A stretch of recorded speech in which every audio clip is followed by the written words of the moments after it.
This was a freak show of a week. I actually did a whole layout here and accidentally deleted it. OMG. I realized this week was crazy, but holy shit. This is what it did. So here's a quick recap before I have a completely psychotic break. Trump entered the UN building with the same level of disaster he entered the world with. The safety feature which will prevent someone carrying a nasty surprise from entering the top level of the escalator. That still leaves the elevators.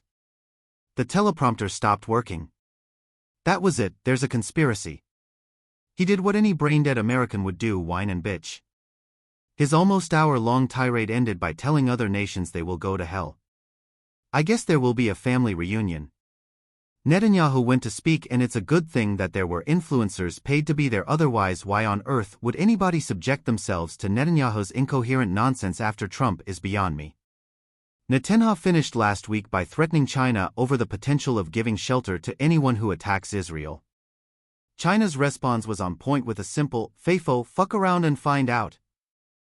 China and Russian representatives spoke with the elegance and directness I expect from them by saying only what needed to be said and not a word more. Thank God.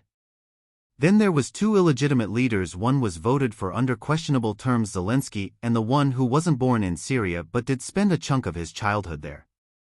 That's not the same, Abu Muhammad al-Jawlani. This clown had a highlight of the week that you won't believe. Abu was interviewed by General David Petraeus. Trump and Petraeus bolstered this monster to heights that you have to hear to believe. They are hailing this monster who has murdered thousands of Americans as a hero, and the legitimate president of Syria, President Assad, is being called a brutal murderer. Really? Talk about glass houses, holy shit. So, the legitimate president who did nothing to America. President Assad didn't even carelessly murder one American with Al-Qaeda as the current illegitimate leader has done. President Assad encouraged the legitimate Syrian military to stop the rebels led by Abu Muhammad al-Jawlani who serve with Al-Qaeda. Don't forget that Al-Qaeda came from Taliban who took down the two towers in NYC on 9/11. This is the monster we are now supposed to kneel before. No. Fuck no. I want to reiterate that this week started crazy and ended on the crazy. I almost dread what next week has to offer. No, I am looking for it.